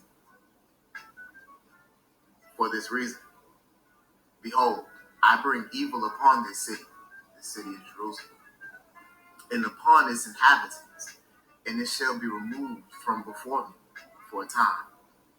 And I will scatter this people among the Gentiles, that they may do good to the Gentiles. And my people shall be chastened, and the time shall come when they will seek for the prosperity of their times. Stand in chapter 1. So, and we are definitely moving into this time where we're in a fallen Jerusalem, and we are seeking for the prosperity that we once had before. Chapter 2. For I have said these things to you, that you may bid Jeremiah and all those that are like you to retire from this city. For your works are to this city a firm pillar, and your prayers a strong wall. So that's the end of chapter 2. So because the righteous were in the city, all their prayers and things was keeping the Most High from bringing the judgment upon the city. So he's telling Baruch to tell Jeremiah and everybody else who believe on the Most High to leave the city because your prayers are keeping me from judging. Chapter 3. And I said, O Most High, my Lord, have I come into the world for this purpose, that I might see the evils of my mother? Not so, my Lord. If I have found grace in your sight, first take my spirit, that I may go to my fathers and not withhold the destruction of my mother. For two things vehemently constrain me. For I cannot resist you, and my soul, moreover, cannot behold the evils of my mother. The mother is Jerusalem, in case, just to put it in context. The mother that he's speaking of is Jerusalem. Mm-hmm. Verse 4. But one thing I will say in your presence, O Lord. What, therefore, will there be after these things? For if you destroy your city and deliver up your land to those who hate us, how shall the name of Israel be again remembered? Or how shall one speak of your promises or your praises? Or to whom shall that which is in your law be explained? Or shall the world return to its nature of aforetime, and the age revert to primeval silence? And shall the multitude of souls be taken away, and the nature of man not again be named? And where is all that which you did say regarding us? So that's the end of chapter 3.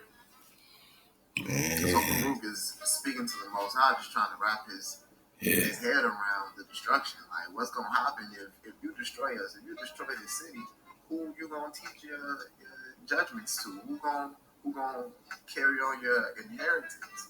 Who's going to praise you?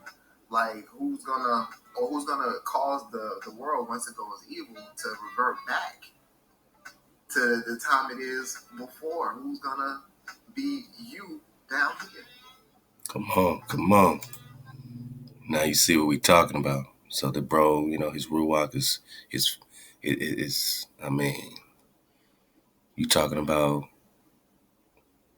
the caverns, the ancient, River Lay, caverns, man, high in the floating mountains. I mean, that's the type of water that flows through this heartbone right here, and that's for real spilled.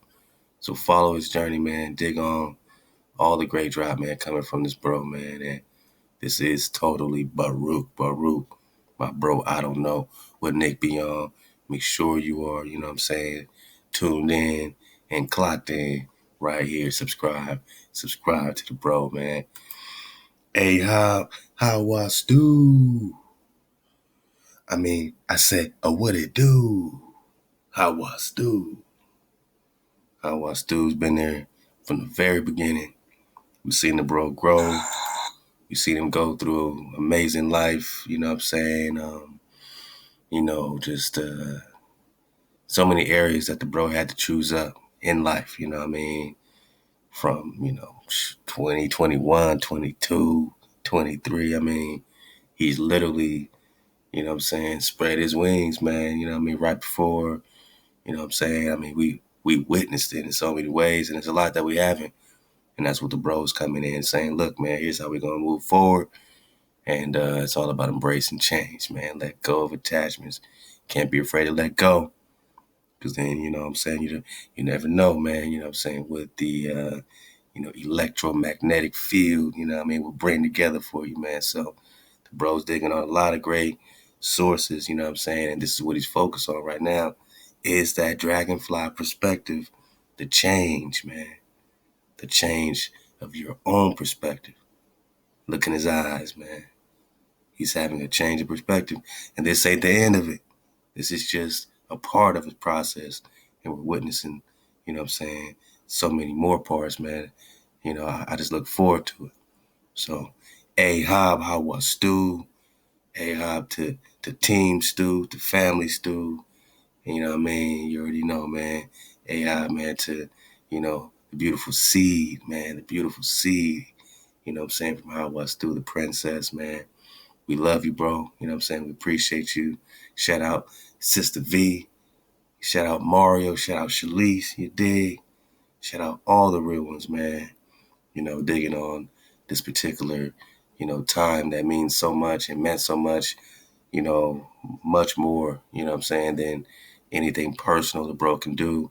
It's the action that led to the inspiration. You dig?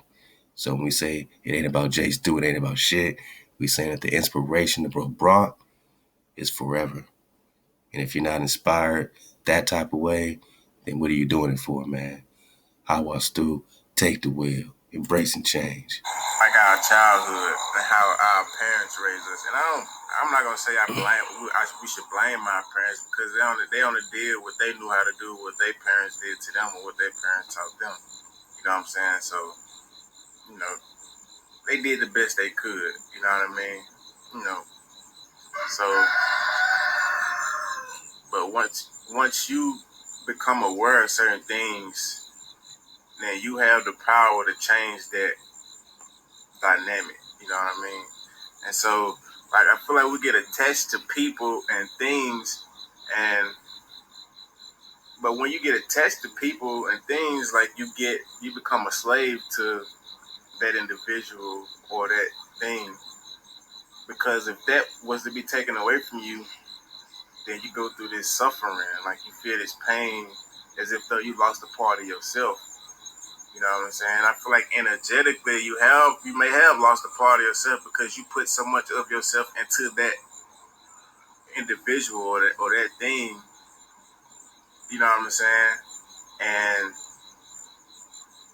in my situation, I feel like I lost a sense of like myself by doing it. You know what I'm saying? I don't feel like it's really necessary to have to, like, one thing I've learned, and I'm just giving my own personal opinion from my own personal experience, you know what I'm saying? But for me, I don't feel like it's necessary I feel like there's such thing as like overly loving someone or something. Like you can overdo it to the point to where like you just pouring so much love into something to where like you lose yourself. You know what I'm saying? You forget who you are and what you are, and you start living for this other individual. You start living to please them. You know what I'm saying? It's kind of like when you're young and like you use the restroom, for example. Like say when you was a little child, about 2, 3 maybe, and you used to use, you know what I'm saying? You go to the bathroom and you use the pot for the first time or something, and then your parents, they congratulate you, good job. And so now if you repeat that, your parents repeatedly, every time you do something that they like, then they congratulate you on it and, high five, good job. And so, but what we don't understand is we are subconsciously teaching our children to look for the validation of other people in order for them to feel like they've been done something successful or they've done the right thing. Does that make sense? Like one thing I try to pay attention to with my daughter is like I don't want her to feel like she has to live her life just to please me. Some people live their lives just to please their parents. Well, I just want to make some people might go to college just because they want to make their mama proud or their daddy proud or something like that. Instead of doing what they actually want to do, like they might just be living that type of life that they're living to please somebody else. You know what I'm saying? And I just feel like that's kind of like you really a slave when you live in that way. You know what I'm saying? Like it's like you kind of putting yourself in bondage because other people gonna put like the opinions you get from other people and the way other people live their lives are based on their own life experiences and their own opinions, their own insecurities, and their own fears and things of that nature. You know what I'm saying? Like if you let's say if your parents are immigrants and you come to the States, and when your parents first got here, they struggled bad with like money issues, financial problems. You know what I'm saying? So then when you get older and you go to them about advice about some maybe a career path or something like that, like their thing, they might stress the fact that you need to make sure you do what's best for you financially, you know, to gain some type of financial security. But you know, when most people start their business, they don't really make a profit in the beginning. You know what I'm saying? They doing it to build it up. You know what I mean? So your parents might be trying to tell you to do something, get you a job or something with a more secure income. You know what I'm saying? Instead of trying to pursue your dreams, doing something that might not make you any profit up front. You know what I'm saying? And so, but what's happening is they're only giving you advice based off of their own experience and their own fears because they went through a situation where they struggled with finances. You know what I'm saying? So, you know, you just have to pay attention to these type of things. You know what I'm saying? And I know I'm supposed to be talking about change and attachment, but it all still plays a part with each other. You know what I'm saying? So, but yeah, but just about embracing change, like even just a change in mindset. You know what I'm saying? Like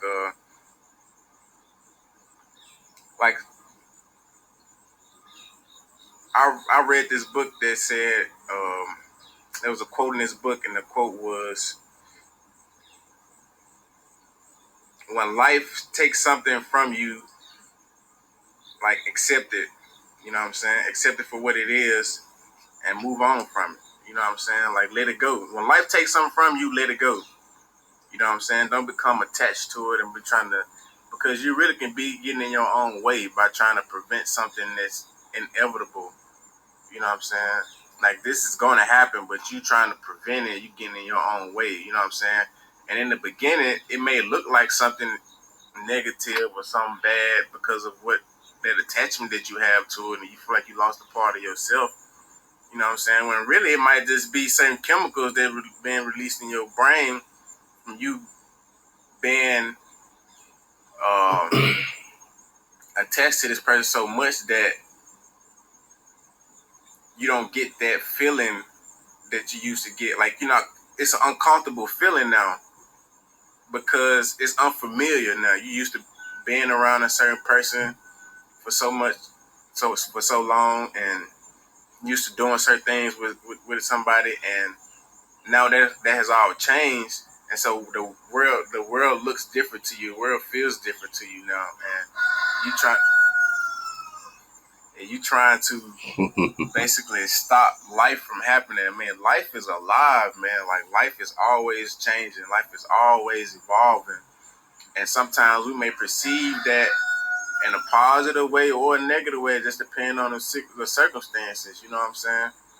But man, I feel like just remember, man, to always be optimistic and always be aware and live in a moment. Like really take in and soak in the moment, because like you never know, like you just don't know what's being put in place for you. You know what I mean?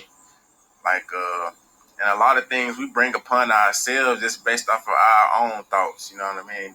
We're not even aware of it. You know, but once you become aware of something, you will have better control over that. You know what I mean? Like once you become aware of your thoughts and your thought patterns, you'll be able to better control your thoughts and you know what I'm saying, and change certain negative patterns that you may have in your life that's preventing you from reaching a certain goal or something like that. You know what I mean? So and I feel like attachment is the reason why a lot of people, well, I'm gonna say that I think I'm gonna speak for me. Like I feel like me having certain attachments to certain things and certain people, like, and like that holds you back. That held me back in a sense because you know people come and go, bro. Things come and go. You know what I'm saying? One thing I love about gardening, man, gardening teach you a lot of life lessons. You know what I'm saying? Like you have a certain window of time to enjoy the fruits of your labor until it's wintertime and everything dies back, and then you do it all over again. You know what I'm saying? But just because everything dies back doesn't mean it's not going to spring up again. Mm-hmm. And if I was just attached to, you know what I'm saying, this attached to this certain fruit or vegetable or something like that, this certain plant, and when it's time to die, you know what I'm saying, like, and I'm about to have a heart attack over here just because something natural is happening that I'm trying to prevent something that's just so natural and necessary. You know what I'm saying? Not only that it's natural, but it's necessary for growth. It's necessary for change to happen. You know, things that are alive grows and changes and evolves. You know what I'm saying? Like, things that are alive don't stay the same. They don't stay stagnant. You know what I'm saying? This tree right here, if this tree wasn't alive, that tree wouldn't have grown to the size it's grown to right now. You know what I'm saying? Like, it's either dead or it's alive. It's either growing or it's not growing. You know what I'm saying? And that's just kind of how I look at things now. Like, I know I'm being redundant, like I'm beating a dead horse, man, but it's just so, man, change is so necessary, man. I just want to encourage. Man, change is the reason. Change is the reason. And the bro's completely right. You know, you can't have a fear of letting go. Your homies should be your homies because, you know what I mean, it's a mutual contract that you're going to ether each other up, crystallize each other. You know what I'm saying? You're invested in doing that, not to the point of being afraid to be without your homie. You know what I mean? Without your tribe or without that, man. You got to have your security in your creator, regardless of any titles, regardless of Shabbat this or that. You got to know you and be secure enough, you know what I mean, confident enough, you know what I mean, and just straight up fearless, man, to embrace that change like the bro said. I mean, this is the bro with the metaphors on lock. So he's gonna break it down, man, metaphorically speaking. But the gardening, I think, is a great example of, you know, life being restored. You know what I mean? I just personally went through my situation where we were without, you know what I'm saying, a permanent resident, man, for a long, you know, I mean, ever, you know, it's never been a point where it's like, oh, okay, where's my family going to live? You know what I mean? And J Stu was a big part of my process. I talked to the bro dang near every day during that, you know, process. You know what I mean? He gave me so much pure water, you know what I mean? Just pure water, man. So again, man, it's a nation full of the water. It's a nation full of that purified substance that we call drop. But the water flows. It's beyond titles. You know what I'm saying? It's beyond what we can really express. But to see the change in the flow and the glow in his brother's eyes, the clarity, now you know it's all about seeing clearly. And the bro has a clear direction he's going with his platform. He's getting that positive frequency, and he's letting you know, man, straight from the heart bone. It's furnace season. The bro's going through it, and you feel the spiral, you know, straight from his turf, straight from his heart, man, straight, you know what I mean, straight from the source, man, straight from the source, man. Make sure you are actively participating in the growth and the change of Huasi. We appreciate you, my bro. And, you know what I'm saying, it's tribe or nothing, man. It's tribe or nothing, man. You know what I'm saying? A tribe is those that are in your vibration that are, you know what I'm saying, there to, you know, continue to be framed and shaped to secure a vision. You know what I mean? And the vision right now is listening to the flow, listening to the source, listening, observing our creator, witnessing, man, the vision be achieved, witness. You know what I'm saying? Just the, you know, all of the source that's coming, you know, straight up out the springs, man. All right, straight up out the springs, man. We got to tap into it. You know what I'm saying? And this is what it is truly all about. So I appreciate the bro for the journey. The water flows. The investigation continues. Life itself is an investigation. And we continue to climb. A hop again for the incredible links by Miss D and the Copper Color Awakening. Make sure you got the drop. Make sure you got the drop. Make sure you got the drop. Oh man, where's my Miss D drop? Where my Miss D drop, man? Make sure you got the drop.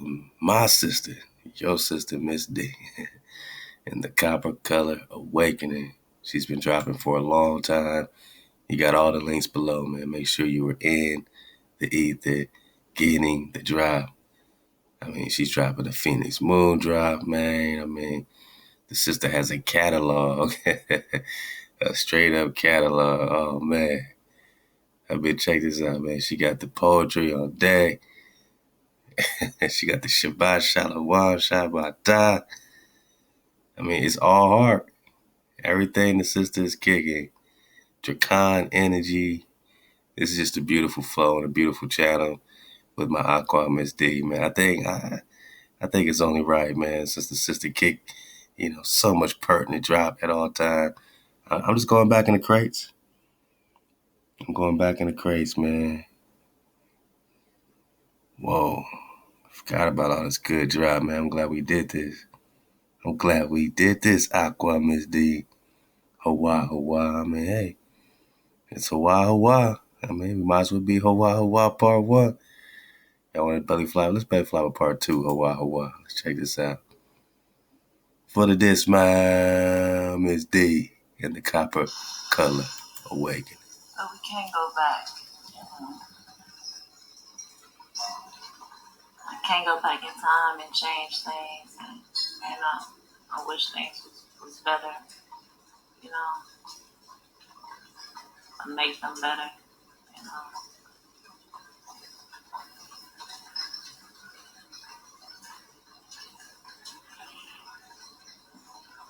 Yeah.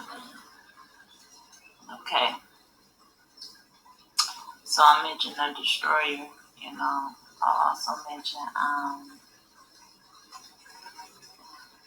also mention the eclipse, right? So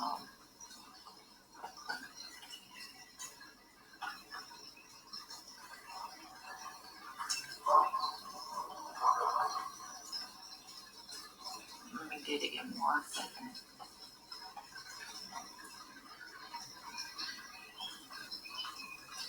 When you look up the eclipse, you know what I'm saying, it gives you a lot of information on the eclipse in Jesus, and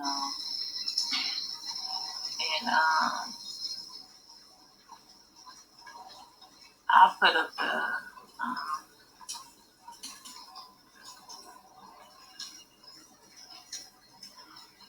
the eclipse in the New World,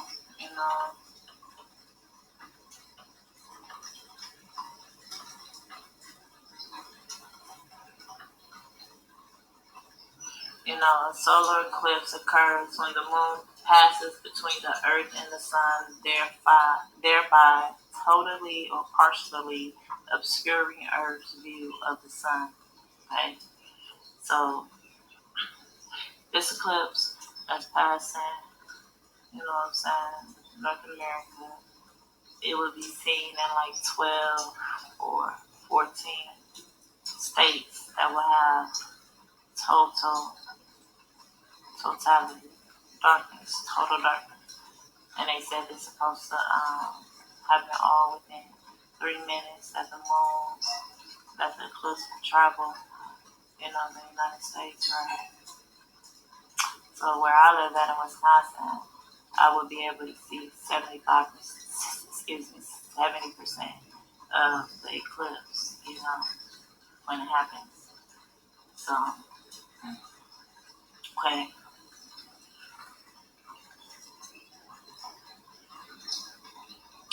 So they call this the Great American Eclipse, right? The Great American Eclipse. Okay.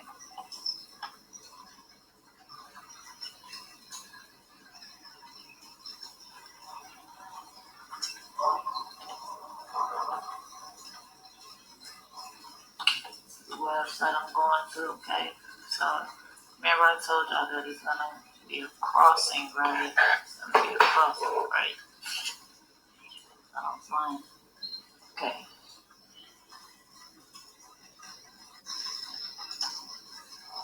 I'm gonna show you this crossing. Look at the dates.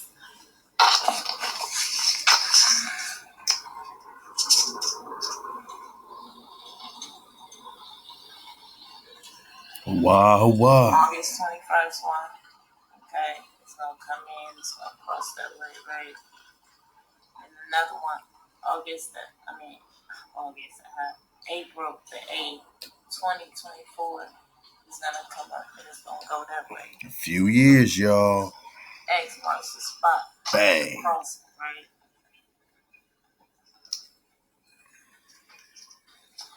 Ain't no play.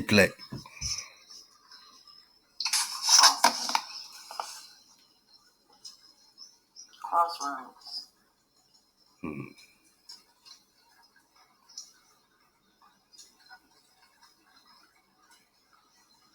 Is this something we should be taking account of? Is this something we should be paying attention to? Should we be in the books studying about the importance of the eclipse? Because these people will tell you that when Joshua came into the land and he was fighting, and when he asked God to cause the sun and the moon to stand still, right? Mm-hmm. They said it was an eclipse then, right? Mm. How is that? How is that an eclipse?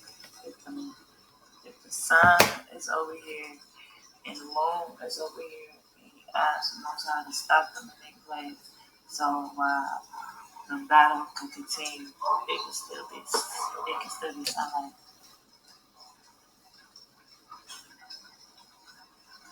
And it's been in that place for a minute. So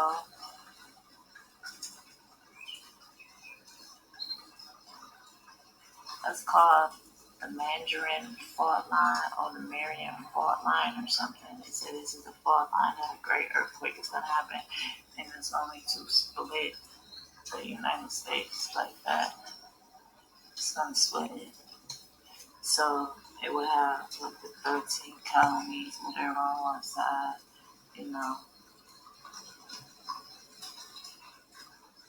and Wisconsin or whatever, and then, and then up 2 states, and then it would be, you know what I'm saying? Looks like it kind of looks like Iceland right now. I mean, if you ask me, once you look at those fracture maps, that's exactly what it looks like, Miss D is on the straight up dig right now. Straight up dig. The American solar eclipse of 2007. Okay, it says there's a solar eclipse coming on August 21st of 2017 that has been called the Great American Solar Eclipse of 2017. It will cross the United States of America from coast to coast. The path of the solar darkness will come in from the Pacific Ocean, crossing the coast of Oregon.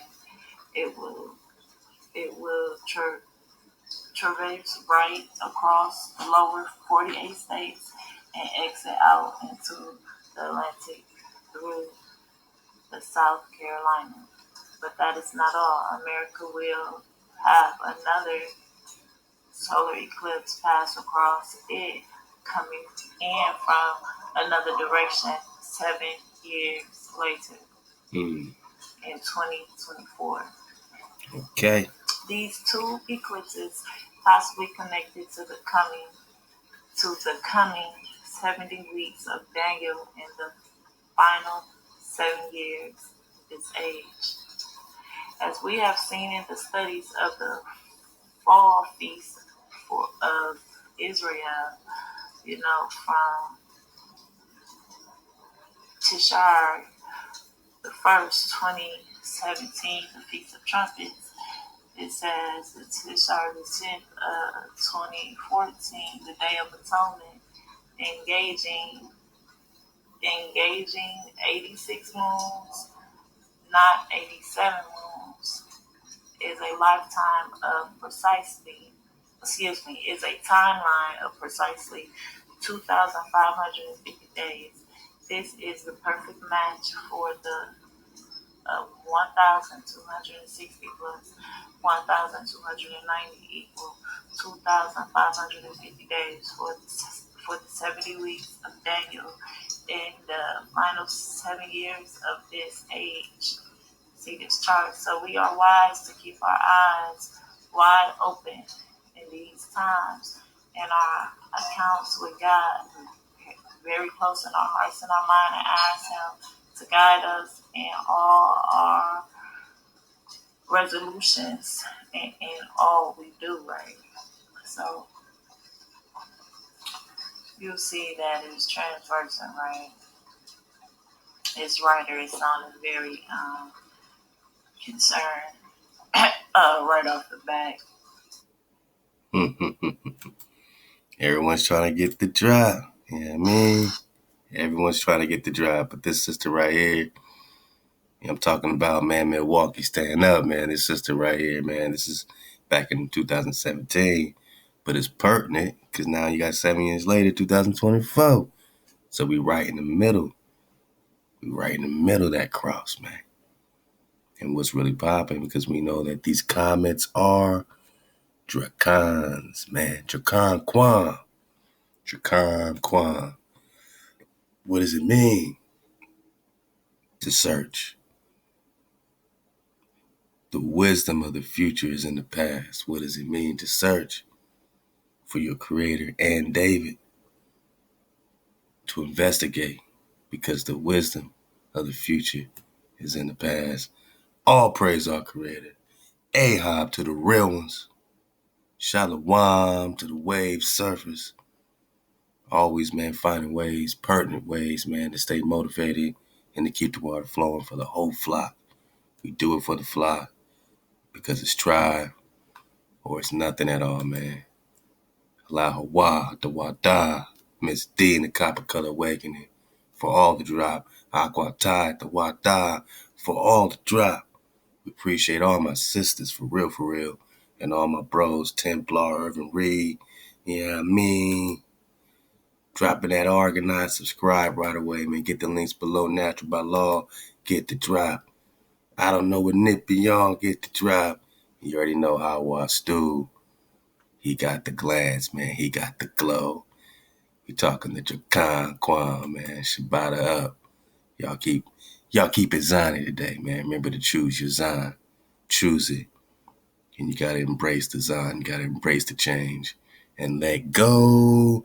And let go. Hey,